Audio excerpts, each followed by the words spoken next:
Jadi setiap ada pelanggaran hukum, polisi itu memang berhak, apalagi pelanggaran hukum yang terjadi di depan publik ya, polisi itu kemudian langsung segera menangani penanganannya.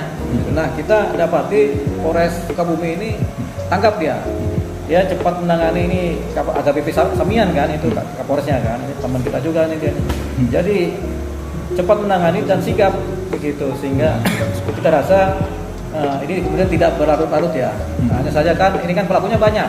Yang kemarin ditangkap baru 7 orang kan, sebenarnya banyak pelakunya. Kalau kami sih minta supaya semua yang melakukan atau turut serta melakukan ditangkap semua, gitu, supaya tidak ada lagi praktek-praktek liar intoleransi ya, karena tidak ada hukum. Ini kan bisa terjadi karena mereka menganggap rendah hukum, gitu, atau mereka menganggap superior sehingga mereka bisa melakukan apa saja. Jadi kalau hukumnya kuat, ini kita jamin tidak akan terjadi lagi yang seperti ini. Kejahatan dibalas dengan kebaikan itu kan namanya.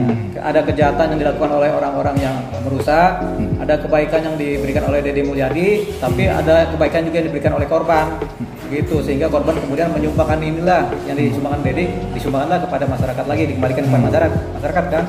Jadi memang ada kejahatan selalu ada kebaikan, gitu. Termasuk juga pihak kepolisian yang segera menangkap itu juga bagian dari menjaga supaya kejahatan jangan liar. Jadi kita apresiasi buat korban juga.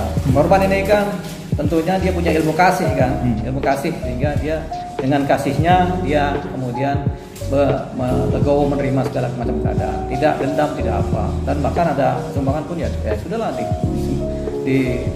sumbangan nggak penting lah bagi orang-orang seperti itu kan, ya, mereka sumbangkan lagi. Nah, buat Deddy Mulyadi juga bagus juga dia. Satu hal dia akan bicara mengenai tetap harus proses hukum. Hal yang kedua, dia harus membantu warganya supaya kemudian tidak dirugikan. Gitu. Jadi ya bagus lah, baik di wilayah Deddy Mulyadi, KDM, baik di wilayah korban juga bagus. Yang nggak bagus itu mereka, warga-warga yang melakukan kekerasan di sana, karena rasanya tidak beradab.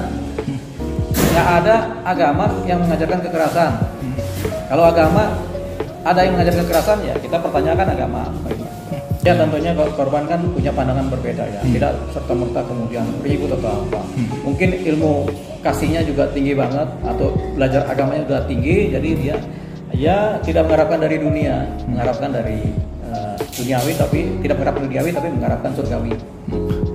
Jangankan DPR, kita sendiri minta aparat penegak hukum tegas menangani perkara ini supaya tidak terulang lagi.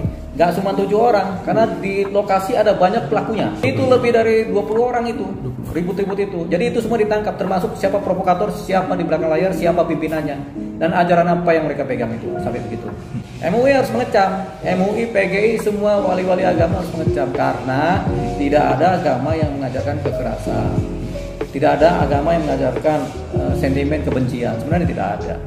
Ya kita ajarkan, kalau mereka belum belajar ilmu toleransi, ya kita ajarkan mereka. Dengan cara apa? Dengan cara ilmu hukum, dengan cara hukuman, punishment and reward, kan gitu kan?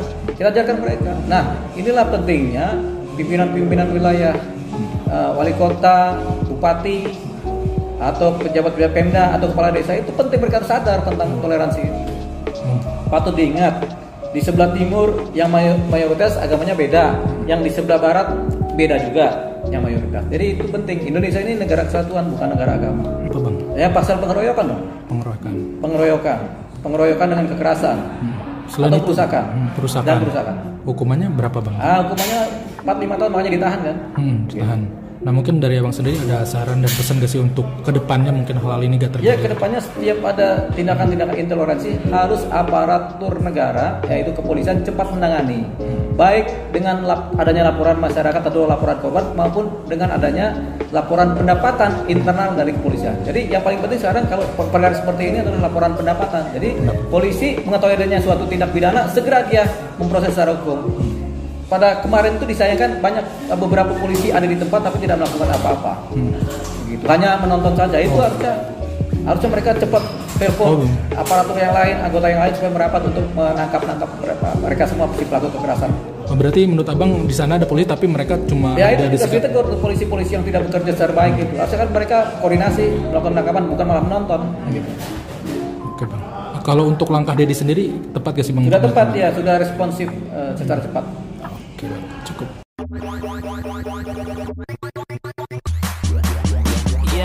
Let me do that.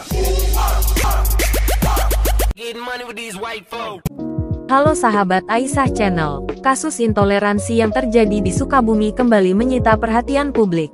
Tak main-main, polisi telah menetapkan 7 tersangka dalam insiden ini.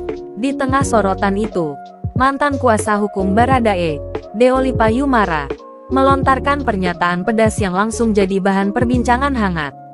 Apa isi pesannya? Siapa saja yang terlibat? Dan bagaimana reaksi netizen? Simak selengkapnya hanya di video ini. Kasus intoleransi yang terjadi di Cicurug, Sukabumi, Jawa Barat menggemparkan masyarakat setelah seorang warga dipaksa pindah dari rumahnya oleh sekelompok orang hanya karena perbedaan keyakinan. Peristiwa ini pun viral dan mendapat sorotan dari berbagai pihak. Setelah dilakukan penyelidikan intensif, pihak kepolisian akhirnya menetapkan 7 orang sebagai tersangka. Mereka diduga kuat terlibat dalam aksi pemaksaan dan intimidasi terhadap korban. Di tengah memanasnya isu ini, Deolipa Yumara, yang dikenal sebagai pengacara sekaligus seniman kontroversial, angkat bicara. Dalam sebuah pernyataan yang viral di media sosial, ia menyampaikan, lebih besar dari tindakan intoleransi seperti ini tidak boleh dibiarkan. Negara ini bukan milik satu golongan saja. Semua warga negara punya hak yang sama. Kalau pelaku intoleransi dibiarkan, kita mundur 100 tahun ke belakang. Tak hanya itu, Deolipa juga mendesak agar aparat penegak hukum tidak tebang pilih dalam menindak kasus-kasus yang berkaitan dengan intoleransi. Ia bahkan menyinggung pentingnya pendidikan multikultural sejak dini agar peristiwa serupa tidak terulang. Komentar netizen pun beragam menanggapi pernyataan dan perkembangan kasus ini. Polisi-polisi yang hanya menonton aja itu dihukum juga, ucap Berton Limbong 9074. Setuju tangkap semua yang melakukan perusakan dan persekusi, ucap Sail Ministry. Yang merusak itu bukan hanya 7 orang. Harusnya semua yang ada di situ dites dan ditangkapin karena mereka bagian dari orang-orang itu, ucap Michael VPVPU. Hukum semua pelaku. Setuju Bapak Senior Pengacara, ucap Danang Jati Kumoro 3106. Sukabumi bukan negara Islam. Biarkan saja orang beribadah menurut keyakinannya masing-masing.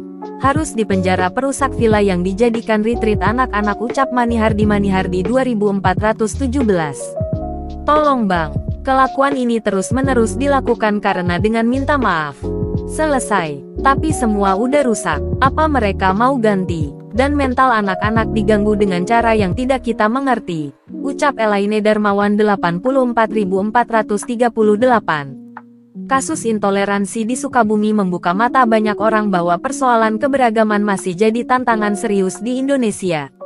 Langkah tegas kepolisian dengan menetapkan 7 tersangka patut diapresiasi. Sementara itu, suara lantang seperti dari Deolipa Yumara menjadi pengingat bahwa keberagaman adalah kekuatan, bukan ancaman. Itulah tadi update terbaru soal kasus intoleransi di Sukabumi dan komentar tajam dari Deolipa Yumara. Bagaimana pendapat kamu tentang pernyataan beliau? Setuju atau ada pandangan lain? Jangan lupa tulis komentarmu di bawah. Kalau kamu suka dengan konten seperti ini, klik like, share ke teman-temanmu, dan pastikan kamu subscribe channel ini biar gak ketinggalan berita panas lainnya. Sampai jumpa di video selanjutnya. Salam toleransi.